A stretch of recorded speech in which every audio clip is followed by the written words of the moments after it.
त्रैगुण्य विषया वेदा, वेदों में 3 गुणों की चर्चा है। वेद पढ़े हैं किसी ने? देखा है कभी वेदों को? नहीं? कभी सोचा ऐसा कि वेद पढ़ के देखते हैं? चलो थोड़ा सा मैं बताता हूँ वेदों के बारे में। वेद शब्द का ओरिजिन है विद्या, नॉलेज। कैसी नॉलेज? जैसे हमें किसी अगर प्रोडक्ट को यूज़ करना नहीं आता तो उसके साथ एक मैनुअल आता है, हर प्रोडक्ट के साथ। इवन अगर कुकर भी खरीदोगे ना, कुकिंग वाला, इसमें भी मैनुअल लिखा होगा कि ये कैसे बनाए, इसको यूज़ कैसे करना है। छोटी छोटी चीज़ों के लिए मोबाइल लोगे, उसमें भी मैनुअल निकलेगा कि ऐसे ऐसे यूज़ करना है, ताकि कोई कन्फ्यूज़न ना रहे इस चीज़ को लेकर। ऐसे जब ये संसार बनाया गया तो संसार के साथ साथ वेदों को प्रकट किया गया, जो कि हमारे जीवन का मैनुअल है। संसार में कैसे रहना है, हमारा धर्म क्या है, हमारी ड्यूटीज़ क्या हैं, संसार का उद्देश्य क्या है, इसका प्रयोजन क्या है, कैसे इस संसार को यूज़ कर कर हमें मुक्त होना है, सारी चीज़ें। जीवन के सारे प्रश्नों का उत्तर वेदों में है। तो वेदों को अगर आप समझना चाहते हो तो वेदों के 4 सेक्शन किए गए हैं: ब्राह्मण, संहिता, आरण्यक, उपनिषद। 4 सेक्शन है। जैसे हमारे घरों के सेक्शन होते हैं अलग अलग, किचन एरिया अलग होता है, बेडरूम का एरिया अलग होता है, ऐसे सेक्शन होते हैं। अगर किसी का घर छोटा है, मान लो कि एक ही कमरा है, तो उस कमरे के भी अलग सेक्शन होंगे। उन्होंने अपनी किचन बनाई होगी कॉर्नर में, एक कॉर्नर में छोटा सा मंदिर बनाया होगा, एक कॉर्नर में अलमारी होगी, अलग अलग सेक्शन होते हैं। तो ऐसे ही वेदों के अलग अलग सेक्शन हैं। अगर आपको किसी के घर पे गए हो, जैसे हमारे घर में अगर कोई आया है मम्मी से मिलने, तो मम्मी कहाँ मिलेगी? किचन में मिलेगी, मिल जाएगी, चांसेस यही हैं। अगर पापा से मिलने आया तो पापा कहाँ होंगे? बेडरूम में होंगे या किसी कमरे में बैठे होंगे, ड्राइंग रूम में बैठे होंगे। बच्चों से मिलने हैं तो बच्चे मिलेंगे ही नहीं, वो गली में मिलेंगे, उनका घर पे कोई काम ही नहीं है। तो ऐसे है ना, लोगों से मिलना है तो आपको पता होना चाहिए कि वो कहाँ मिलेगा, घर के किस सेक्शन में वो मिलेगा। ऐसे वेदों के अलग अलग सेक्शन हैं।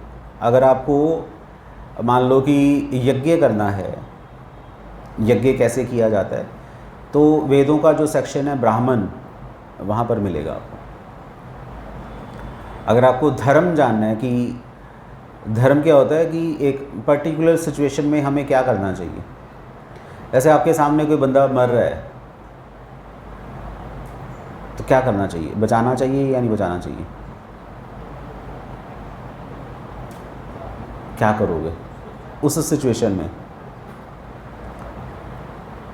एक धर्म है, अगर मान लो कि आपका बेटा जेल चला गया, बहुत ही उसने गंदा काम किया और जेल पुलिस पकड़ के ले गई, उसको छुड़वाना चाहिए या नहीं छुड़वाना चाहिए? मुश्किल प्रश्न है, अजीब सा हो गया ना थोड़ा सा। तो इस सिचुएशन में हमारी क्या ड्यूटी बनती है? समाज के प्रति, अपने घर के प्रति, या मेरे लिए इन सिचुएशन को हैंडल करने के लिए धर्म क्या है? धर्म कहाँ से सिखाता है? संहिता, वेदों का जो दूसरा सेक्शन है संहिता। और वेदों का तीसरा सेक्शन है आरण्यक। अब जीवन का लक्ष्य क्या है? हमें पता है, ब्राह्मण कह रहा हूँ, ब्रह्मचर्य, गृहस्थ, वानप्रस्थ, संन्यास। सुना हुआ ना ये जीवन को ऐसे 4 भागों में बांटा गया था। ठीक है, पहले ब्रह्मचारी बनो। ब्रह्मचारी मतलब कि आपकी ऊपर कोई रिस्पॉन्सिबिलिटी नहीं है। जैसे स्कूल कॉलेज जाने वाले लड़के लड़कियाँ, कुछ रिस्पॉन्सिबिलिटी नहीं होती उनकी, उनको पैसे नहीं कमाने, उनको सिर्फ पढ़ना है, अपने गुरु की सेवा करनी है। टीचर्स ने जो बोला है एज इट इज़ फॉलो करना है। इवन मदर फादर की भी इतनी परवाह नहीं की जाती जितनी स्कूल में टीचर्स की परवाह की जाती है। Teacher is meant for student, student का एक ही काम है टीचर की बात मानना, गुरु की बात मानना। तो ये ब्रह्मचर्य शिक्षा दी जाती थी पहले कि इनिशियल डेज में ठीक है आप लोग सीख लो कि आगे जाके जीवन आपने कैसे जीना है। फिर आइडियली उसकी शादी की जाती थी कि अगर उसके पास ट्रेनिंग ही नहीं होगी तो शादी करके होगा क्या। जैसे आजकल जो माहौल बना हुआ है, शादी की ट्रेनिंग नहीं है, शादी हो जाती है, उसके बाद में लड़ाइयाँ शुरू हो जाती हैं, पता ही नहीं क्या करना है। एकदम से रातों रात पेरेंट्स दो हो गए, एक तो हमारी मम्मी है, एक कानूनी मम्मी बन जाती है, और उसको नहीं मानोगे तो जेल हो जाएगी, मदर इन लॉ जिसको बोलते हैं। तो लड़की के लिए और लड़के के लिए, दोनों के लिए मुसीबत आ जाती है कि अब करें क्या। इतनी बड़ी मुसीबत आ गई ना, वो तो शादी से पहले तो यूट्यूब वाली थी, अभी उसका यूट्यूब छूट गया, उसने कभी किचन में नहीं गई, अब किचन में रहना पड़ता है सारा दिन, डिस्टर्बेंस है। और ये जो लड़का है ये भी अपनी मस्ती में घूम रहा है, अब एकदम से रिस्पॉन्सिबिलिटी आ गई, अब काम करना पड़ेगा, पैसे कमाने पड़ेगा सारा दिन। ट्रेनिंग नहीं थी तो फ्रस्ट्रेशन आती है, अजीब सा माहौल बन चुका है। इसलिए पहले ही होता था कि चलो ट्रेनिंग ले लो, लड़कियों की ट्रेनिंग भी होती थी, लड़कियों की और लड़कों की ट्रेनिंग भी होती थी गृहस्थ आश्रम में जाने के लिए। और उसके बाद गृहस्थ के बाद आता है वानप्रस्थ, कि ठीक है बहुत हो गया आपका घर बार, आपके बच्चे बड़े हो चुकी हैं, सबकी शादी हो चुकी है, अब जंगल जाओ। अब आजकल तो जंगल नहीं मिलेगा, तो पहले लोग जंगल जाते थे, क्योंकि अल्टीमेटली हमने संन्यास आश्रम में जाना है। संन्यास मतलब रिटायरमेंट, सब कुछ हो गया, अब जिसके लिए आए थे वो काम करो। तो अगर आपको जंगल कैसे रहना है, उसका नियम क्या है, वो सारी चीज़ें बताई गई हैं अरण्यक में। अरण्य का मतलब होता है जंगल। रामचरितमानस में सुना अरण्य कांड, तो जब वहाँ राम जंगल में घूम रहे थे वहाँ पर, तो इसलिए अरण्य को जंगल कहा जाता है। और अल्टीमेटली संन्यास, सन्यासी का क्या कर्तव्य है वो बताया गया है उपनिषदों में। तो ये सेक्शन है। तो अगर आपको ब्रह्मचारी बनना है, यज्ञ वगैरह करने हैं, घर बनाना है, वास्तु की स्टडी करनी है, सारी चीज़ें आपको ब्राह्मण सेक्शन में मिलेंगी। तो इस तरीके से ये हमारे वेदों को बांटा गया। आपको जो सेक्शन चाहिए, जो नॉलेज चाहिए, आप उस सेक्शन में जा सकते हो। अब दूसरा पॉइंट मैं ये कहना चाहता हूँ कि मान लो कि आप मूवी देख रहे हो, कोई एक typical Hindi movie, typical Hindi movie समझते हो, उसका एंड क्या होगा? हैप्पी एंडिंग होगा। और हैप्पी एंडिंग में क्या है? लड़का लड़की इतनी जद्दोजहद के साथ मिले, हज़ारों प्रॉब्लम्स आई और बाद में शादी हो गई, हैप्पी एंडिंग हो गई, है ना।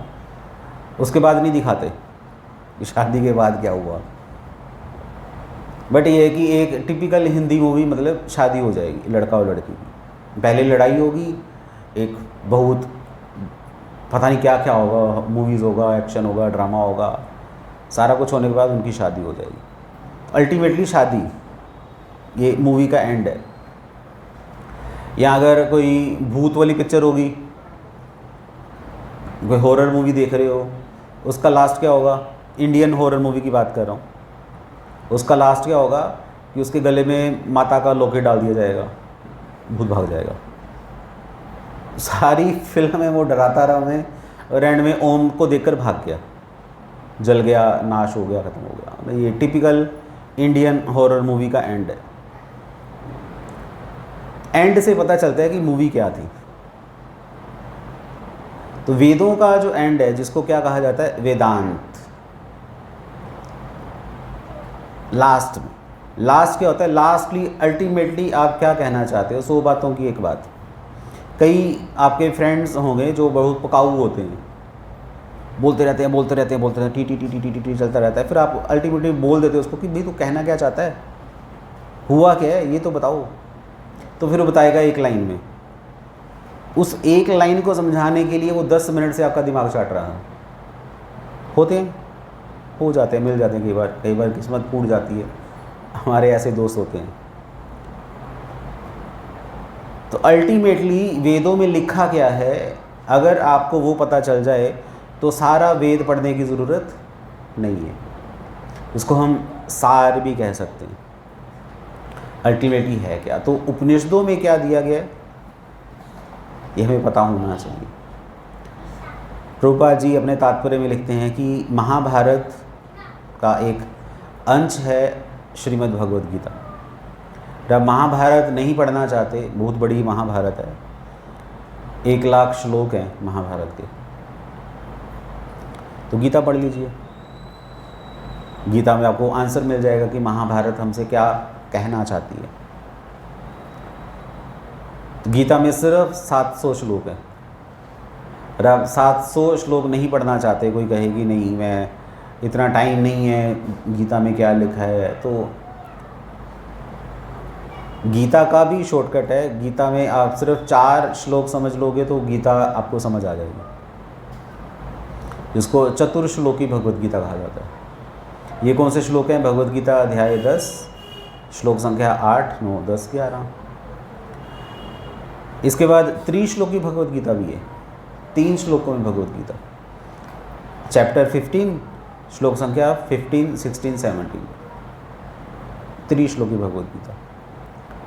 तो अगर बोलो कि नहीं कोई एक श्लोक है भगवद गीता का, है एक श्लोक भी है 15.19, एक श्लोक पढ़ लो आपको पता चल जाएगा भगवद गीता है क्या। पर इस एक श्लोक को समझने के लिए आप सुपर इंटेलिजेंट होने चाहिए,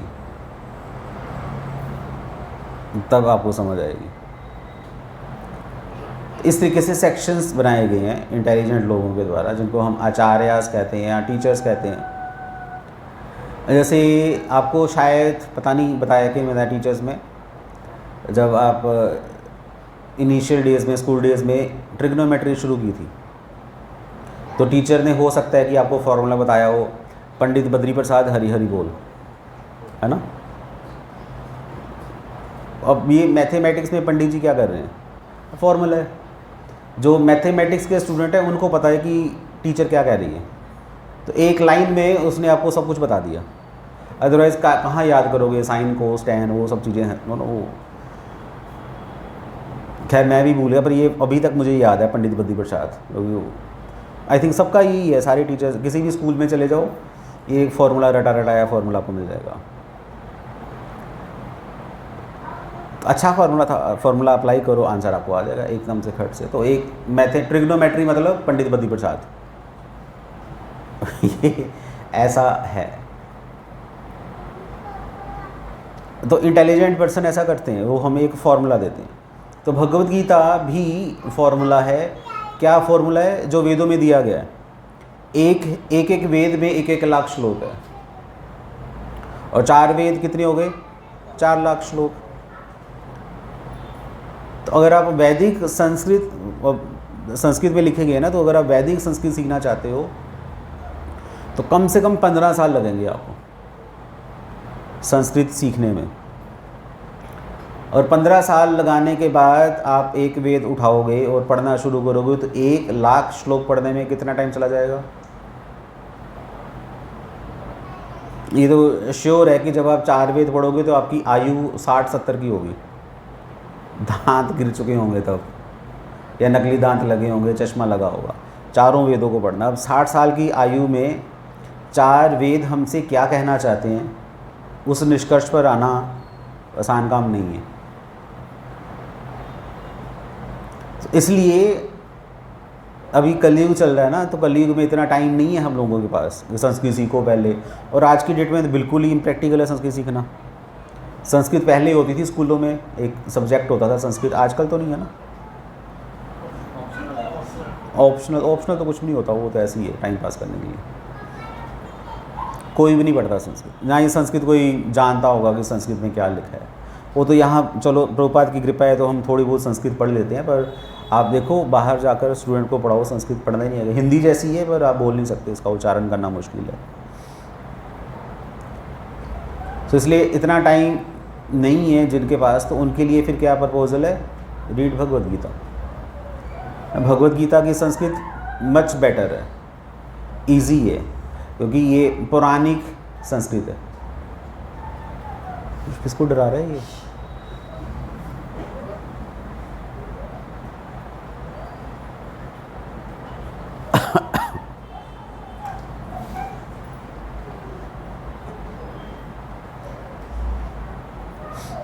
शास्त्रों में क्या है कि बच्चे, छोटे बच्चे ना हमारे मन की तरह होते हैं।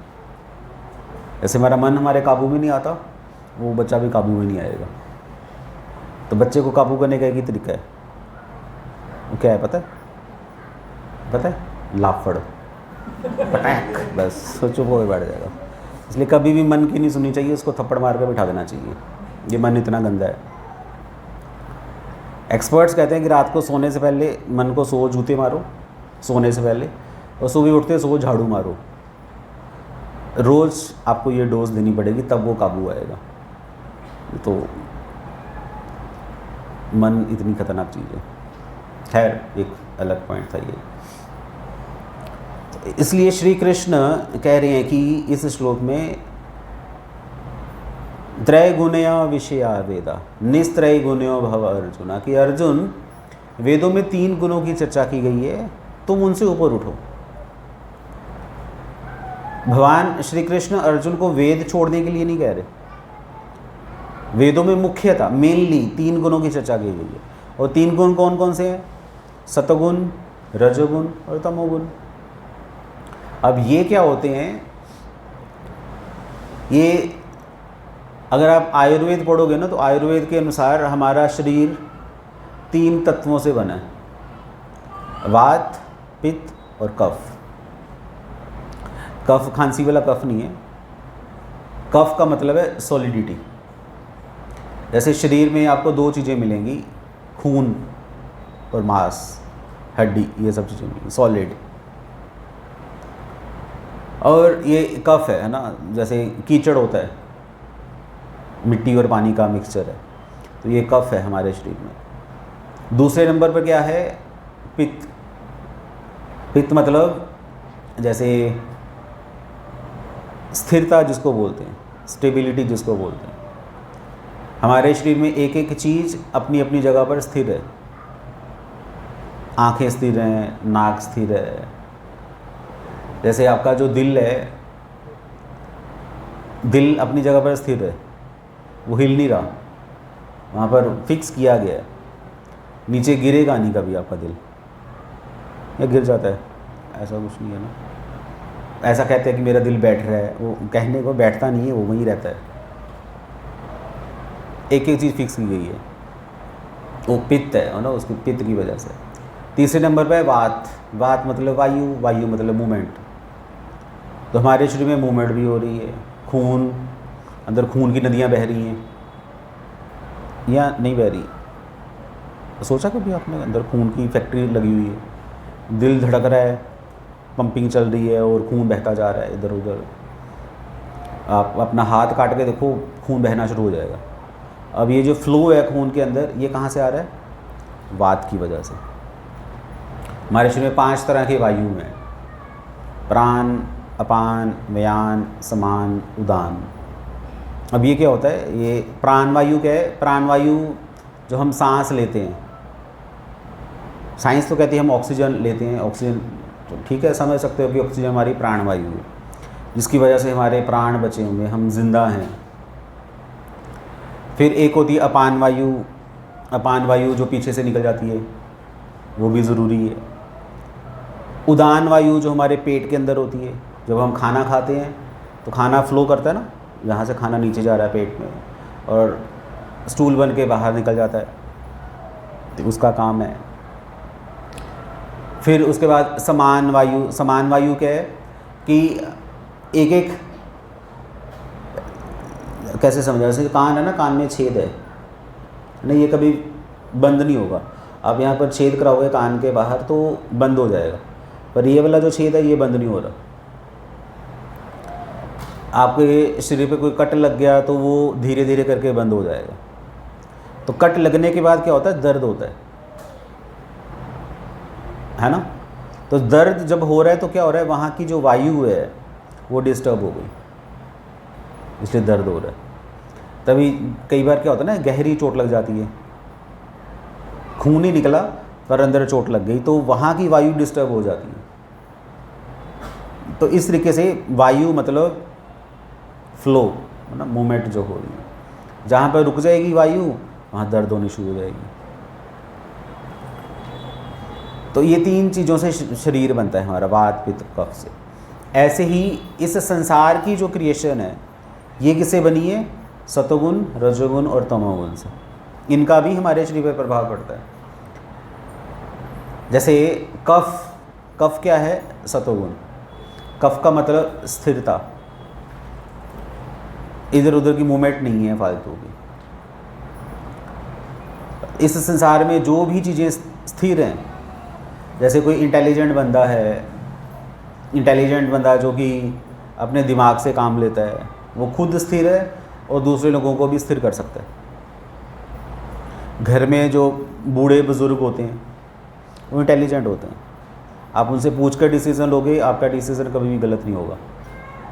वो अपनी इंटेलिजेंस से आपको भी इंटेलिजेंट बना सकते हैं। तो सतोगुण, सतोगुण मीन्स इंटेलिजेंस।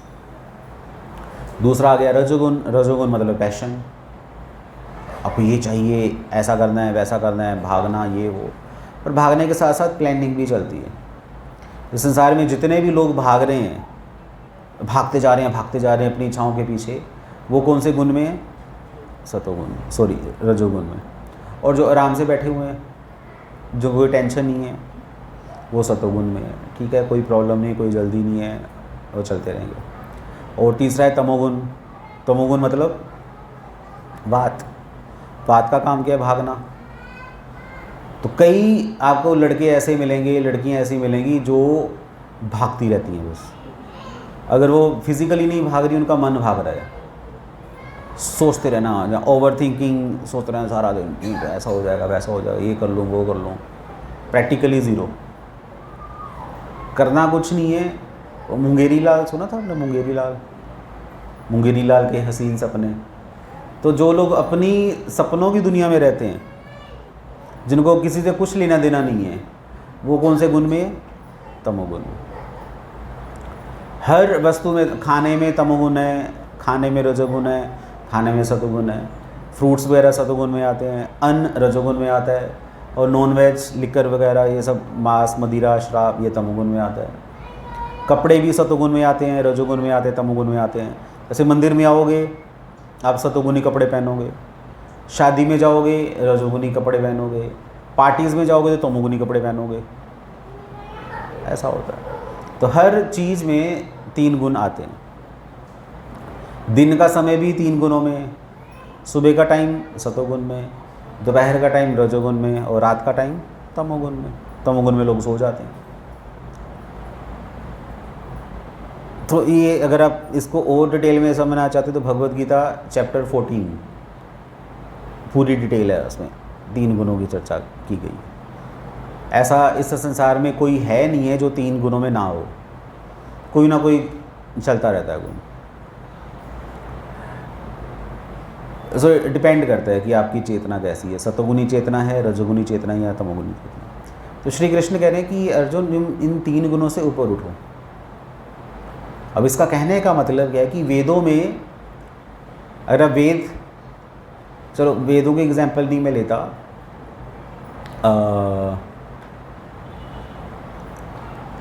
ज़्यादातर ना माता जी सोमवार के व्रत रखती हैं, होता है। जैसे अभी श्रावण का महीना आने वाला है, व्रत शुरू हो जाएंगे। लड़के भी रखते हैं क्या सोमवार का व्रत? रखते हैं, लड़कियां भी रखती हैं। तो क्यों रखा जाता है सोमवार का व्रत?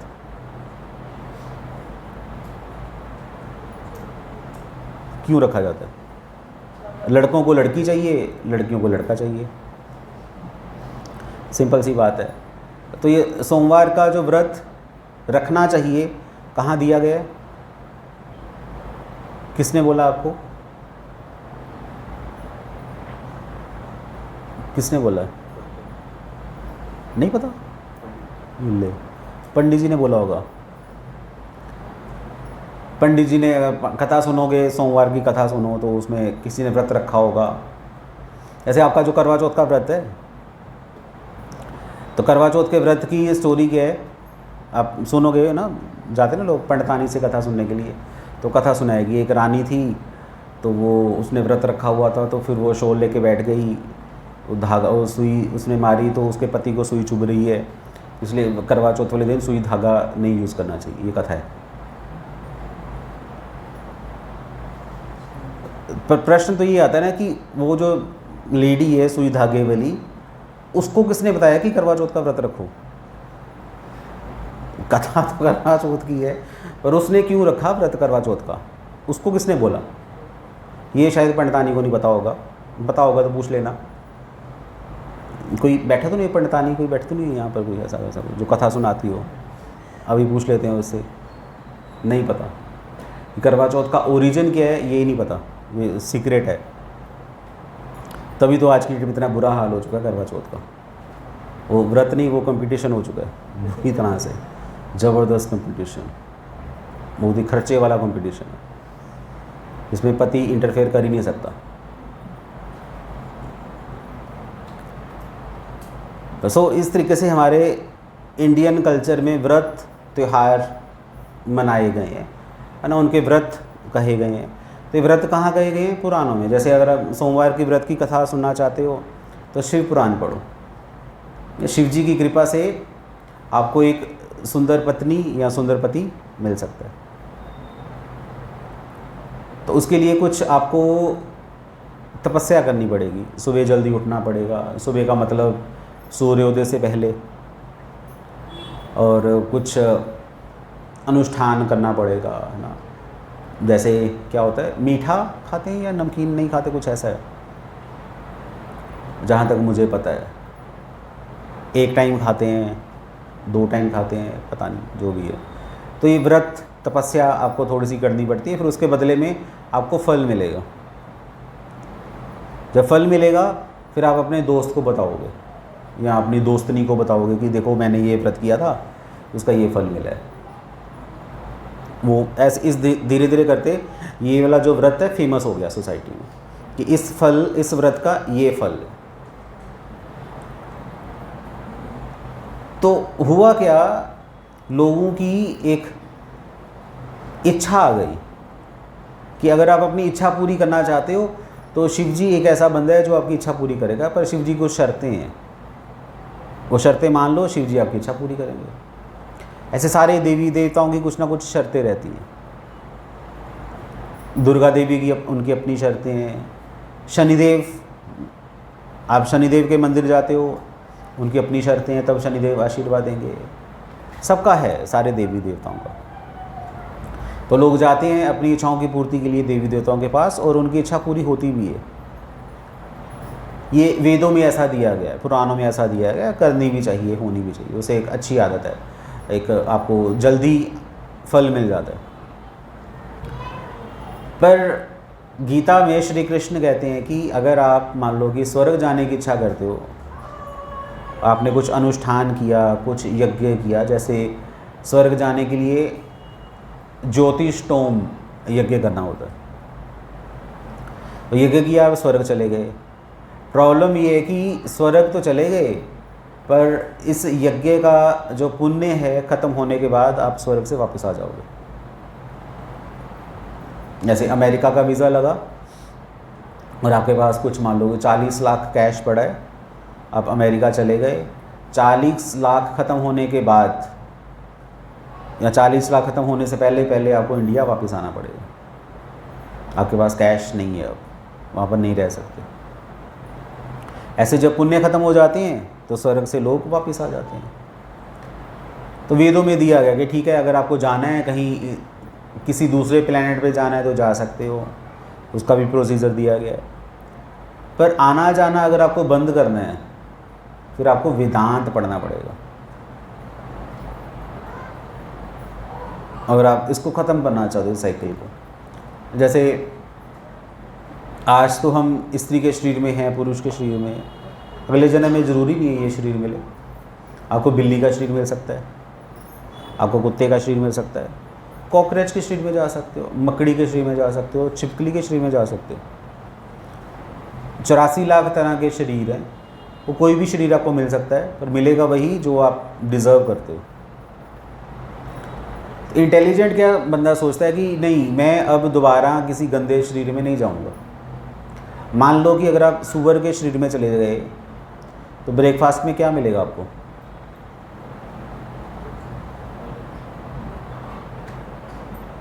क्या मिलेगा? सुअर के शरीर में ब्रेकफास्ट क्या मिलेगा? कहाँ रहता है सूअर? नाली के पास। उसको नाली में से पकोड़े निकाल के खाने पड़ेंगे। सूअर का खाना है, हम खाएंगे? हम क्यों खाएंगे? पर जब सूअर के शरीर में जाओगे तो खाना पड़ेगा। ये है।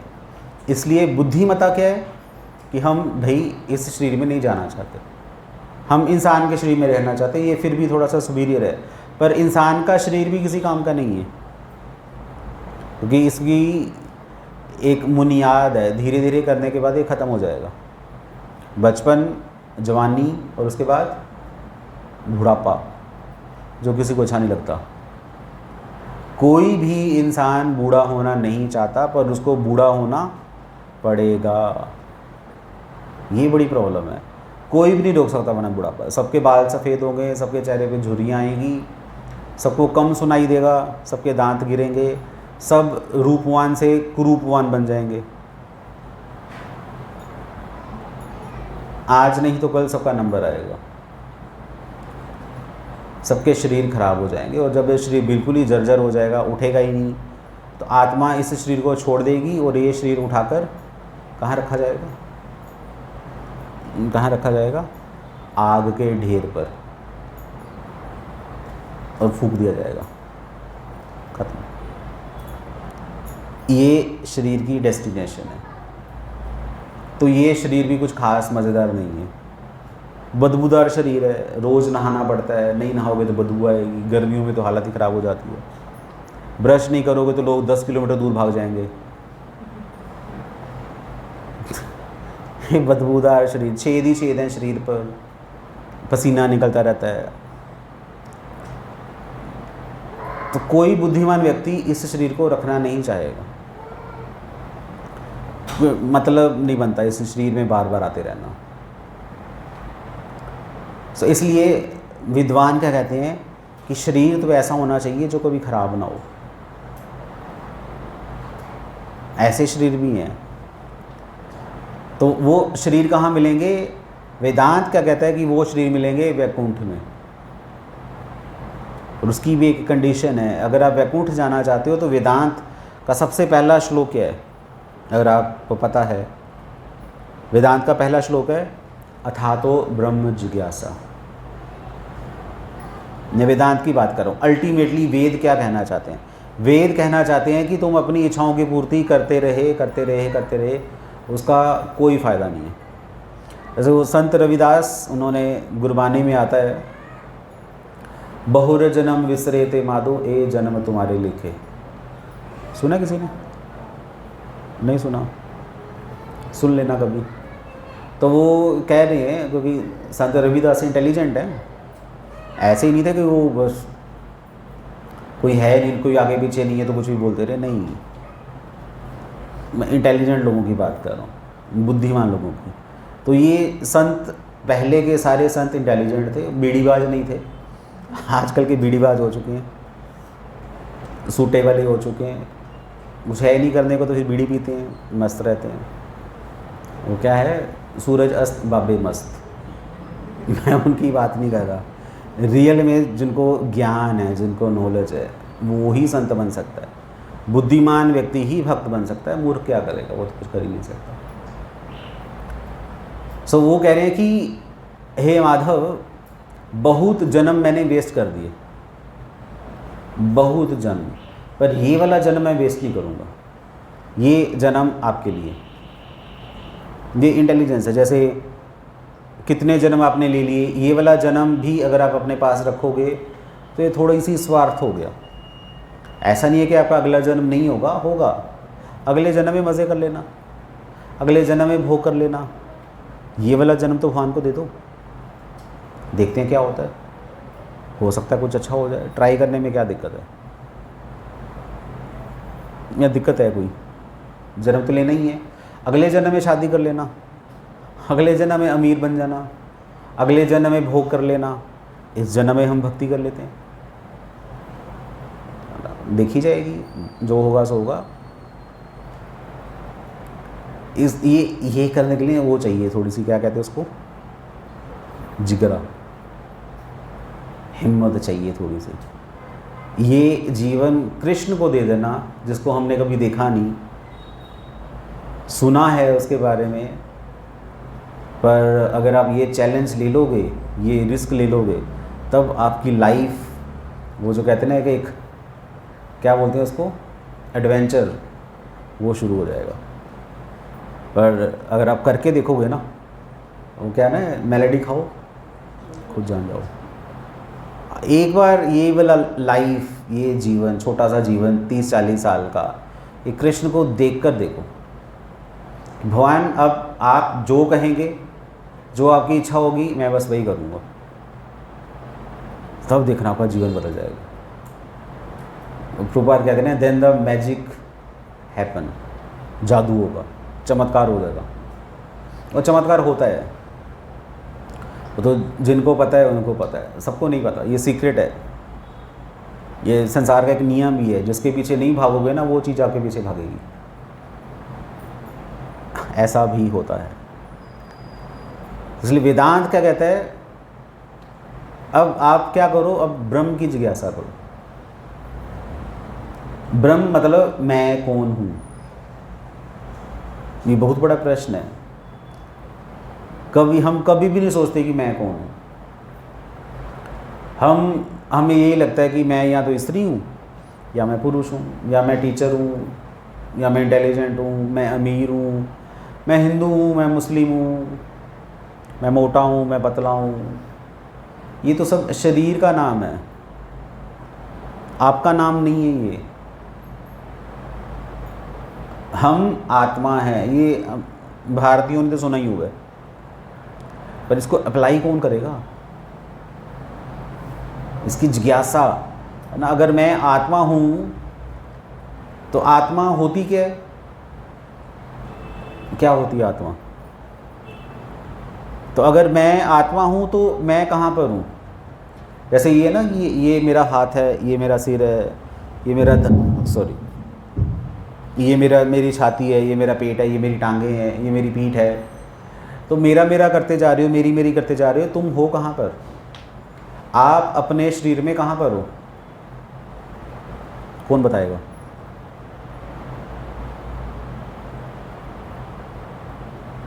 सोचा कभी आपने? आप अपने शरीर में कहाँ पर हो?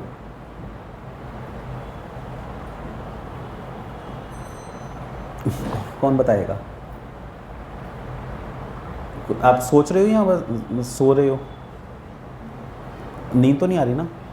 तो बताओ फिर कहाँ पर हो? आप अपने शरीर में, ये शरीर आपका है ना, आप शरीर तो नहीं हो ना। आप जब डॉक्टर के पास जा रहे हो तो क्या बोलते हो? मेरे सिर में दर्द हो रहा है, यहाँ बोलते हो मेरे दर्द हो रहा है। डॉक्टर बोले आपके कहाँ पर दर्द हो रहा है? मेरे सिर में दर्द हो रहा है। आपके सिर में दर्द हो रहा है ना, आपके दर्द तो नहीं हो रहा ना। आप अपने आप से अलग हो। मतलब कि मैं ये कहना चाहता हूँ कि ये मेरी किताब है, मैं किताब नहीं हूँ, ये किताब मेरी है, तो मैं मेरे से अलग है। तो अगर ये शरीर आपका है तो आप कौन हो? इसका उत्तर कौन देगा? या कोई नहीं देगा? प्रश्न समझ आया क्या पूछ रहा हूँ मैं? आया या नहीं आया? मुंह ही हिला दो कम से कम, इतना ही कर दो। ये भी नहीं हो रहा, इतना स्टिल साइलेंस। तो बताओ फिर कहाँ पर हो आप? अपने शरीर में कहाँ पर हो? हैं? हृदय में। पता चलता है? ये पता नहीं चलता। ये बहुत बड़ी इल्यूजन है। श्री कृष्ण भगवद गीता में कह रहे हैं कि आत्मा कहाँ रहती है पूरे शरीर में? दिल के अंदर रहती है। तभी तो दिल धड़कता रहता है, उस तभी धड़क भी वहाँ पर चेतना है। तो खैर हमें ये ही नहीं पता कि मैं कहाँ पर हूँ अपने शरीर में। घोर तमोगुण है ये, पता ही नहीं क्या हो रहा है, कैसे हो रहा है। तो इसलिए जिज्ञासा करनी चाहिए कि मैं अगर यहाँ पर हूँ इस शरीर के अंदर, तो दिखाई क्यों नहीं दे रहा, मुझे समझ क्यों नहीं आ रही? क्योंकि आंखें बंद करके देखो, अंदर तो अंधेरा है। जैसे आप अपने घर में ना, आपको पता है कि मैं घर में ड्राइंग रूम में बैठा हूँ, मैं बेडरूम में बैठा हूँ, वो तो घर के अंदर है। आपका जो रियल घर है, जिसको आप अपना घर समझ रहे हो, मैं शरीर की बात कर रहा हूँ, तो इस शरीर के अंदर आप कहाँ बैठे हो? ये जानने के लिए 2-3 रास्ते हैं। उसको योग कहा जाता है। या तो कर्म योग करो, या ध्यान योग करो, या हठ योग करो। आपने कभी चक्रों के बारे में सुने? हमारे शरीर में 7 चक्र हैं, या तो वो कर लो। और उसके लिए माइंड कंट्रोल करना पड़ेगा। भगवान जब ये नॉलेज दे रहे थे भगवद गीता में, अर्जुन को बता रहे थे, तो अर्जुन ने बोला था कि कृष्ण, मैं हवा को तो कंट्रोल कर सकता हूँ, मन को कंट्रोल नहीं कर सकता।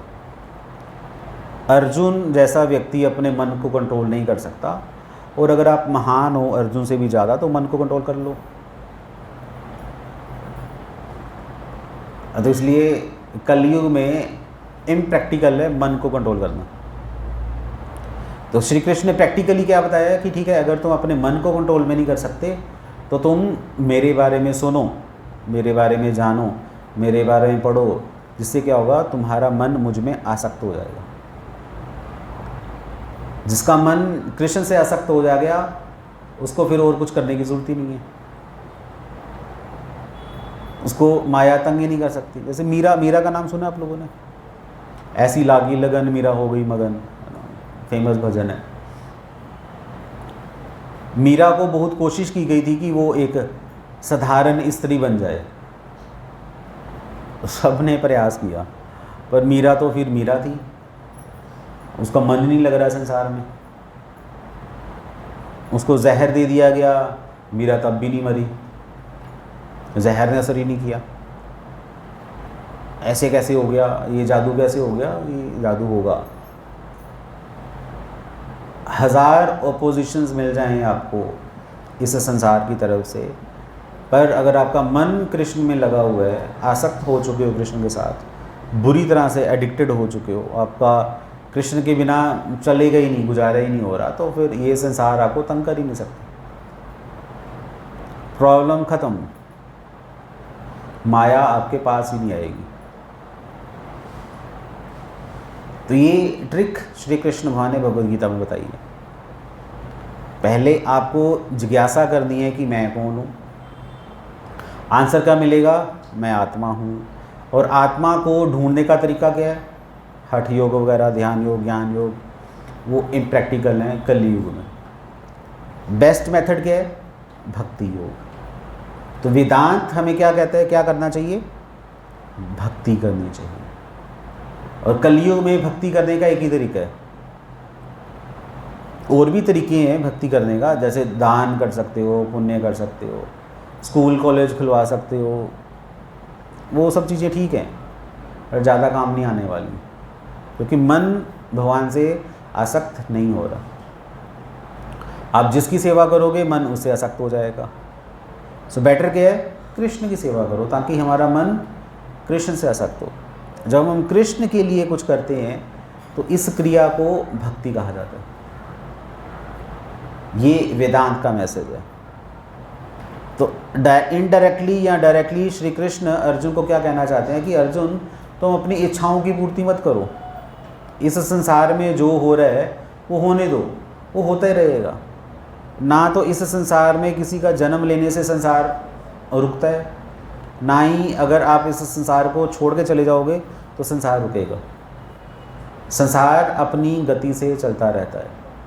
किसी के मरने से संसार के काम नहीं रुकते, रुकेंगे ही नहीं, वो नियम ही नहीं है। आज नहीं तो कल वो चीज़ें चल जाएंगी, शुरू हो जाएंगी। एक स्टोरी आती है, एक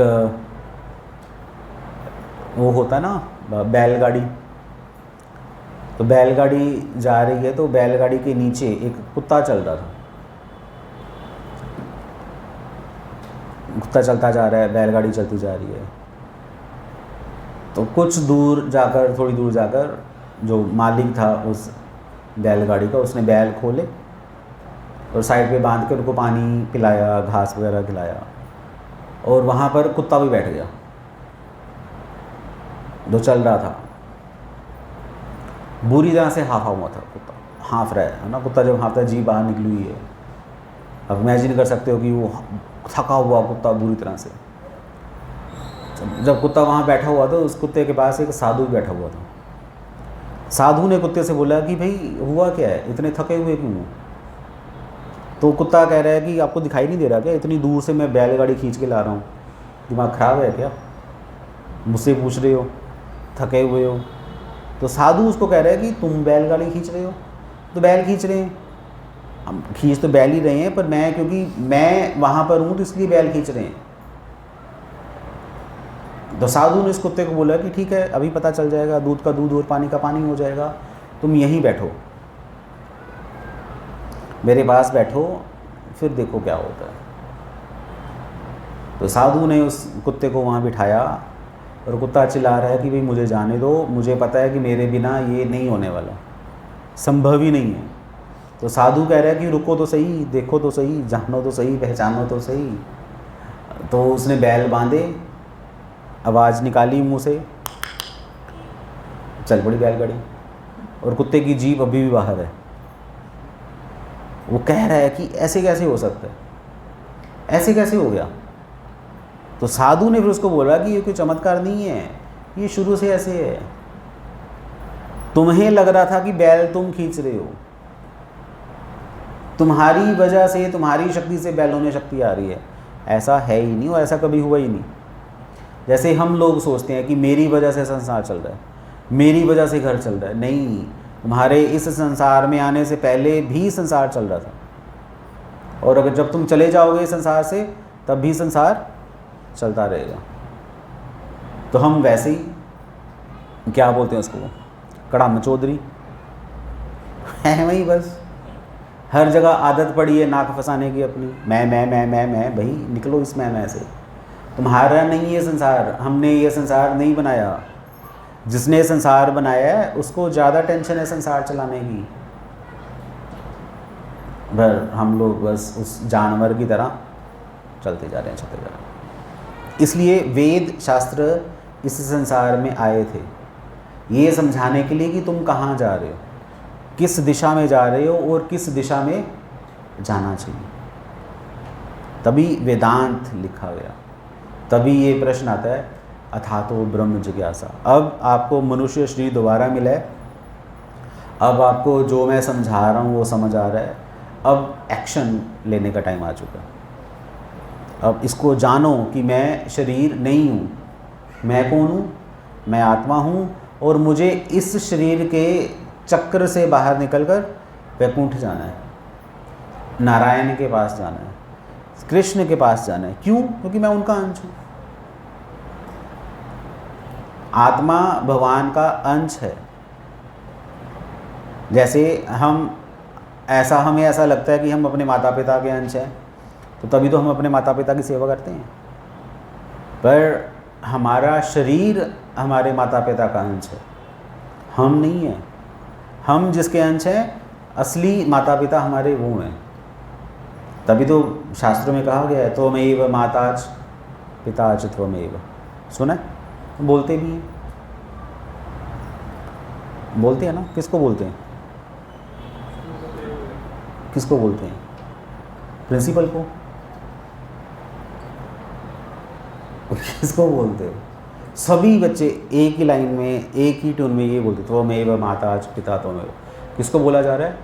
जिसने ये संसार बनाया है।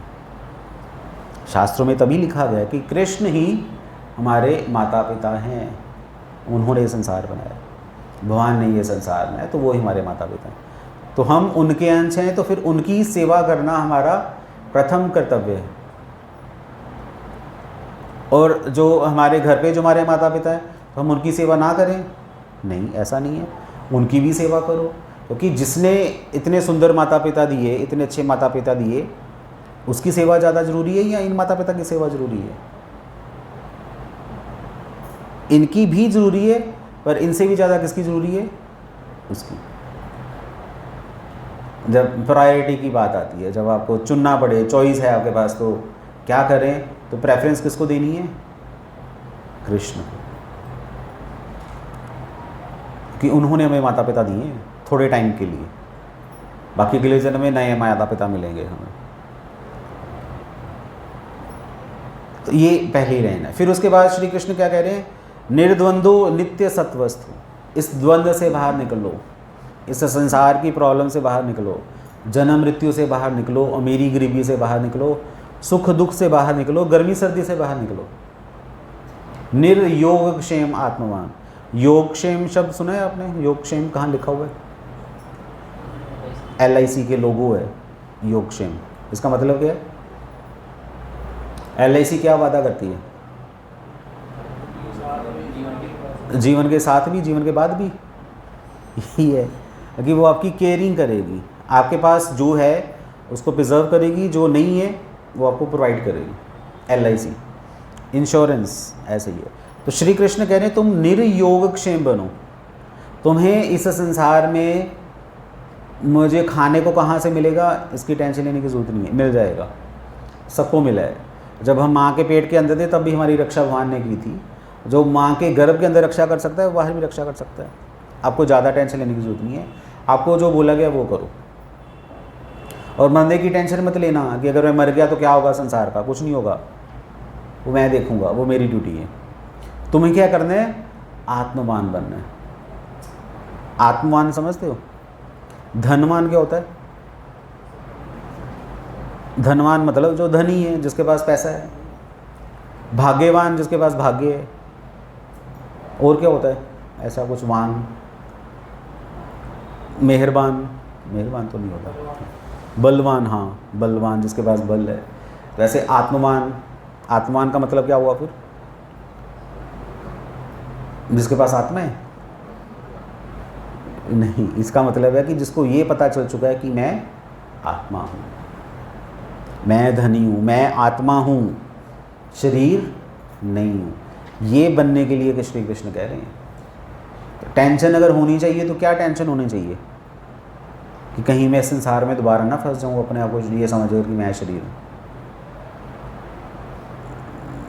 ये वेदांत है। तो श्री कृष्ण अर्जुन को क्या कह रहे हैं कि अर्जुन तुम अपने आप को अर्जुन मत समझो। अर्जुन समझने का कोई फ़ायदा नहीं है, वो तो तुम्हारे शरीर का नाम अर्जुन है। तुम्हारा नाम क्या है इस पर रिसर्च होनी चाहिए। तुम मेरे अंश हो, इसलिए तुम मेरी बात मानो, जो मैं कह रहा हूँ वो करो। सो ये भगवद गीता श्लोक संख्या 45 अध्याय 2।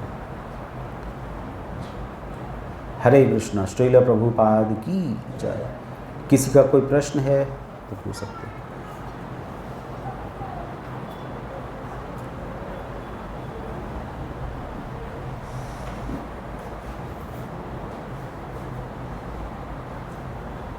है किसी को कोई प्रश्न?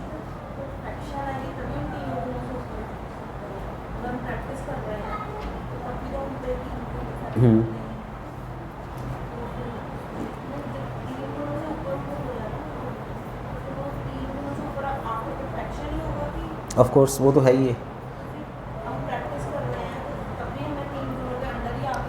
करना ही पड़ेगा, करना ही पड़ेगा। फिर इसके साथ साथ इसका मतलब है कि आपको कुछ और भी करना पड़ेगा। तो कुछ और क्या है? आचार्य कहते हैं कि आपको इसके साथ साथ प्रेयर्स भी करनी पड़ेगी कि भगवान मैं कर तो रहा हूँ पर मैं उठ नहीं पा रहा, तो आप प्लीज़ मेरी हेल्प कीजिए। तो प्रेयर करोगे और उसके साथ साथ जब आपको ग्लानि होगी तब फिर भगवान आपको 3 दिनों से ऊपर उठाएंगे। और ऊपर उठाने का मतलब है कि आपको समझ आना शुरू हो जाएगा कि ये तमोगुण है, ये रजोगुण है, ये सतोगुण है।